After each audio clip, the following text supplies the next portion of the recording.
Hey guys, Brian delivers you the goods here. I'm returning to you for a decent to good albums of 2021 so far video. This is probably going to have to be in parts, but I'm going to be a little busy in a little bit, to be honest, because now I got more stressful shit happening, even on a fucking Sunday.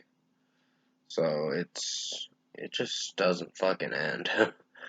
The stressful thing I told you guys about that's been a problem, it's resurfaced again, and yeah, in a way, it just is ridiculous.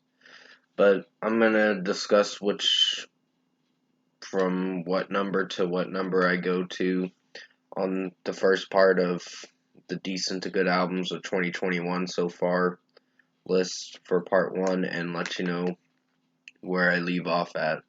So let's start with number one, which is Zayn, Nobody Is Listening.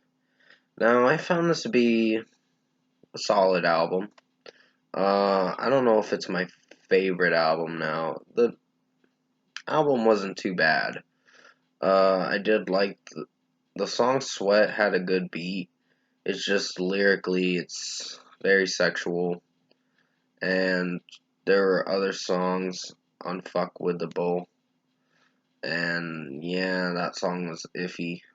Um, Vibes, I think, was another song that I don't know if I really liked. It was probably the most cringiest song on the album, but everything else about the record was alright. Sorry, I was moving my pillow. Yeah, everything else about the record was good. Just some iffy songs from the album. It just depends on which songs there are. The first song was good, and I think there was a second one that wasn't so bad. So yeah, at number one I picked Zayn, Nobody Is Listening. Number two, I picked Yumi at 6 with Sucker Punch. I actually do own this CD. I'm really glad I do. This is probably one of my favorite albums this year. Uh, I wouldn't say it's a good favorite album, I should say. There are some songs that are not very good, like Kill the Mood was a little iffy, but majority of this album was solid. What's It Like was probably my favorite song. Um, and also, Finish What I Started was good. And there were some other ones, like Adrenaline was not a bad song, and just some lyrics in there I cringed at, but nothing to the point where I hated it. Uh, but the title track was really good. And Beautiful Way was one of my favorites. Nice to Me was a really good song, in my opinion. So there were some interesting songs on this Yumi at 6 album, so they did a good job.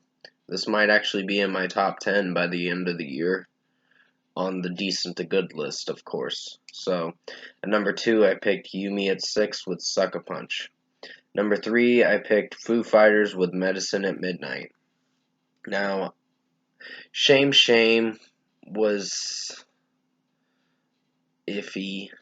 Sorry, I'm getting notifications from this certain YouTuber that comments on my videos. I'm like, oh, whatever. Uh, I just, yes, Shame Shame was not a good song, but everything else about the record didn't do so bad. So I gave it a solid 7.5 out of 10, and it's gonna stick with that rating because Shame Shame really just brought the rating down for the album. But everything else about the album didn't do so bad. Cloud Spotter was not too bad, just some iffy moments in the track. And Waiting on a War was really good. I really liked the fast pace towards the end of the song. It was really good. And also, just Chasing Birds was a pretty nice song. And Love Dies Young was not too bad. I actually own this album, to be honest. I think I got it at Walmart, so I've spent a little bit of money on it. I was like, you know what, maybe I should get this album to collect it, I guess you could say. But at number 3, I picked Foo Fighters with Medicine at Midnight. Number 4, I picked The Pretty Reckless with Death by Rock and Roll. This was a good album. Uh, there were some songs I wasn't sure if I liked, like Rock and Roll Heaven and Harley Darlin'. They sounded really country rock kind of stuff and really mellowish kind of stuff. I wasn't sure if I really liked it, but they've grown on me a little bit more throughout time. Um, and I did like And So It Went. That was a good song. 25 is pretty solid song. Not my favorite, but it's not bad. Uh, Witches Burn was really good. Broomsticks was a very weird interlude to the next song, Witches Burn. And yes, there was some other songs on there, like the first track, Death by Rock and Roll, was pretty good. And Only Love Can Save Us Now was pretty good. Or Love Can Save Me Now, I guess it's called. I might be saying it wrong, but you'll have to remind me in the comment section below. But overall, I think The Pretty Reckless's Death by Rock and Roll was a good album. So, yeah, number 4, I picked The Pretty Reckless with Death by Rock and Roll. Number 5, I picked Kings of Leon with When You See Yourself. This was a good album, so I wasn't really that disappointed with this record. Um, Time in Disguise was probably my favorite song off the album. Echoing hasn't really grown on me, but it's grown a little to my liking a bit, but not as much. The first track, When You See Yourself, Are You Far Away, was actually a pretty good opener to the album.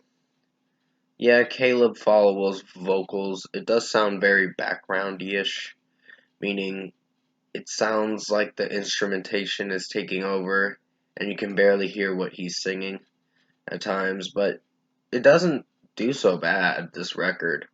So I gave it a good score of an 8 out of 10. So I'm sticking by that rating. The Bandit was a good song.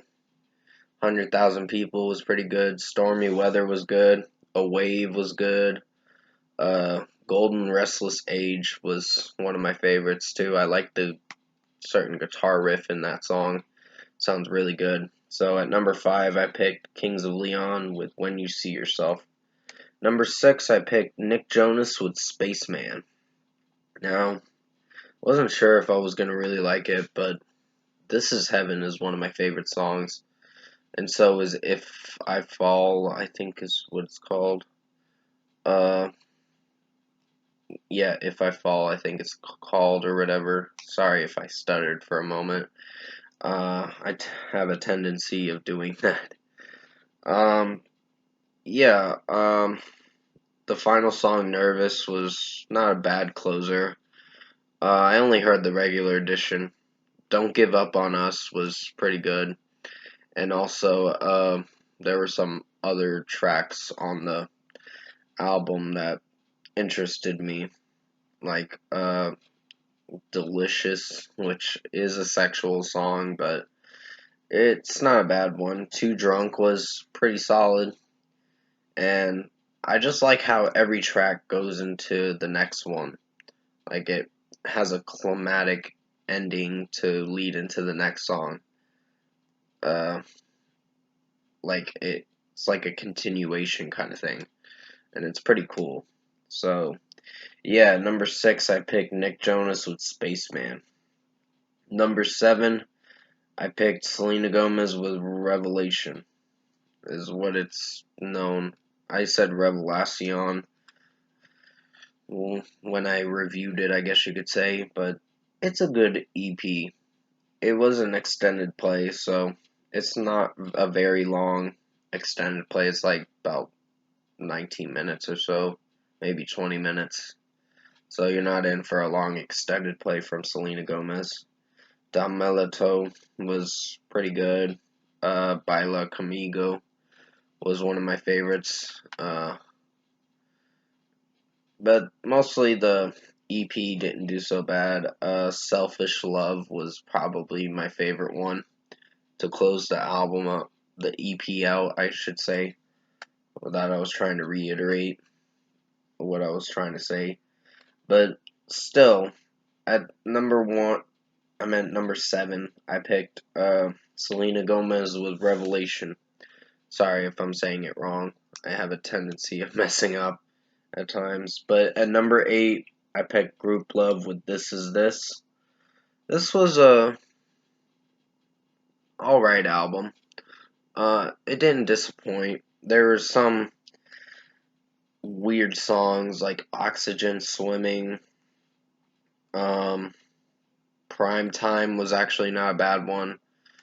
There were some other songs, like Shout was actually not too bad. I forgot what track number 7 was, but it was probably one of my favorites with the I Saw You at the Liquor Store lyric. You'll have to remind me what song that is, because it's been a little bit since I've heard This Is This by Group Love. I was surprised they put out another album when Healer came out last year. And I was like, wow, they're putting out another record. So at number 8, I put Group Love, This Is This at that spot. Number 9 is Lana Del Rey with Chemtrails Over the Country Club. This album is a good album. I personally think, in my opinion, it's a good album, but I know some people may find it boring and lazy and just might put you to sleep kind of album. It does have a tendency to do that, but if you really listen to the songs, I think White Dress was my least favorite on this album. That's what pretty much brought the rating down. Wild at Heart was pretty good. Dark But Just a Game. It's Dark But Just a Game, I think it's called. That was a good song. Not All Those Who Wonder Are Lost was pretty nice. For Free was pretty good. It had a few featured artists in it. Chemtrails Over the Country Club, the title track was pretty good. So yeah, there were some interesting songs on this album. Tulsa Jesus Freak, I think it's called. I'm not sure. I have to look at the titles for the song. Let Me Love You Like a Woman was probably my least favorite, but it wasn't so bad. But yeah, at number 9, I picked Lana Del Rey with Chemtrails Over the Country Club. I'm going to have to return to you for part 2 of the decent to good albums of 2021 so far in a little while. It's probably going to be a little bit till I do the next part, but I just wanted to do this first part because I got to go deal with some issues with certain thing or whatever that I'm having, but it's something that I don't want to mention, but it's something that has to be done. I guess you could say it's really important. But yeah, I hope you enjoyed the first part for decent to good albums of 2021 so far. I did the best I could to make it as good as possible. Stay safe, take care, and I'll see you in part 2 of decent to good albums of 2021 so far video.